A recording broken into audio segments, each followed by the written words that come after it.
ప్రభాస్ తరహాలో జియో హాట్‌స్టార్ స్టార్మాలో ఒక షో మొదలు కాబోతున్న సంగతి తెలిసిందే. మేడ్ ఫర్ ఈచ్ అదర్ పేరుతో మార్చి 15న ఈ షో ప్రారంభం కాబోతుంది.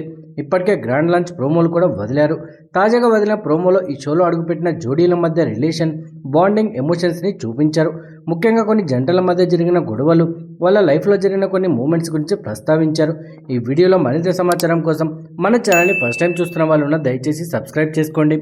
యాంకర్ శ్రీముఖి హోస్ట్గా, డైరెక్టర్ అనిల్ రావిపూడి, నటి రాధా జడ్జీలుగా మ్యాడ్ ఫర్ ఈచ్ అదర్ అనే షో మొదలు కాబోతుంది. స్టార్మా, జియో హాట్‌స్టార్లలో మార్చి 15 నుంచి ఈ షో ప్రసారం కాబోతుంది. ఈ కపుల్ షోలో పెళ్లైన జంటలతో పాటు కొన్ని రిలేషన్షిప్ జోడీలు కూడా ఉన్నాయి. తాజాగా ఈ షోకి సంబంధించిన మరో ప్రోమోని వదిలారు. ఈ షోలో డ్యాన్స్ మాస్టర్ నటరాజ్ తన భార్య నీతుతో కలిసి పార్టిసిపేట్ చేస్తున్నాడు. తమ మధ్య వచ్చిన ఒక డిస్టర్బెన్స్ గురించి నీతు ఈ షోలో పంచుకుంది. పెళ్లి కాకముందు ఆ 7 ఇయర్స్ బ్రేక్ వచ్చింది కదా, అది వద్దనుకునే బ్రేక్ ఇచ్చాం మా ఇద్దరి మధ్య అని నీతు చెప్పింది.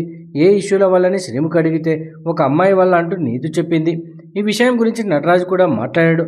ఆ అహంకారంలో కళ్ళు మూసుకుపోయాయన్నమాట. సో రియల్ లవ్ని గుర్తించలేకపోయాను అంటూ తన భార్య నుదుటి మీద ముద్దు పెట్టి ఎమోషనల్ అయ్యాడు. ఇంకా వాసంతి, పవన్ కళ్యాణ్ జోడీ కూడా స్విమ్మింగ్ పూల్ దగ్గర కూర్చొని మాట్లాడారు. నిన్ను ఎక్కడైనా హర్ట్ చేసి ఉంటే ఐ లవ్ యూ అంటూ వాసంతితో అన్నాడు. ఇలానే మిగిలిన జోడీల మధ్య కూడా ఈ విల్లాలో జరిగిన పలు సందర్భాలని కట్ చేసి ఈ ప్రోమోని వదిలారు. నేను నీకు ఒక క్లారిటీ ఇస్తాను, నేను వీక్ కాదు అంటూ నటి అంజలి తన భర్త పవన్తో చెప్పింది. నాకు తెలిసి సిద్ధు చివరి రోజు తీసుకునేంత క్యాపబిలిటీ నాకు లేదు అంటూ సోనియా కూడా ఎమోషనల్ అయ్యింది. నేను ఉన్నంతకాలం నా మొత్తం ఆయుష్ ప్రియాంక గారికి ఇవ్వండి అంటూ శివకుమార్ ఎమోషనల్ అయ్యాడు. ఈ షోలో జబర్దస్త్ నూకరాజు, తన లవర్ ఆసియా కూడా ఉన్నారు. తన ప్రియురాలి గురించి చెప్తూ నూకరాజు ఎమోషనల్ అయ్యాడు. నేను చాలా కోపంగా ఉంటాను, ఆసియా విషయంలో తను లేకపోతే నేను ఉండలేనక్క, తను నాకు నేను తప్ప మాకు ఎవరు లేరక్క అంటూ ఇంకెవరు రారు కూడా అంటూ కన్నీళ్లు పెట్టుకున్నాడు.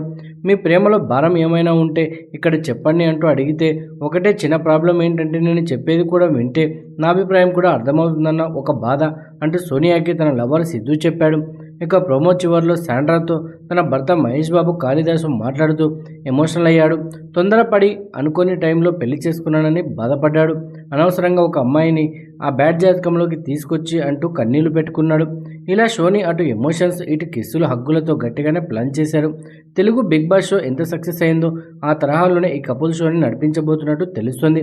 మరి టీవీ ఆడియన్స్కి ఇది ఎంతవరకు ఎక్కుతుందో చూడాలి. దీనిపై మీ అభిప్రాయాన్ని కూడా కామెంట్ రూపంలో తెలియజేయండి. అలాగే మన వీడియో నచ్చితే లైక్ చేయండి, షేర్ చేయండి, మన ఛానల్ సబ్స్క్రైబ్ చేసుకోండి. మరో ఇంట్రెస్టింగ్ వీడియోతో మళ్ళీ కలుద్దాం.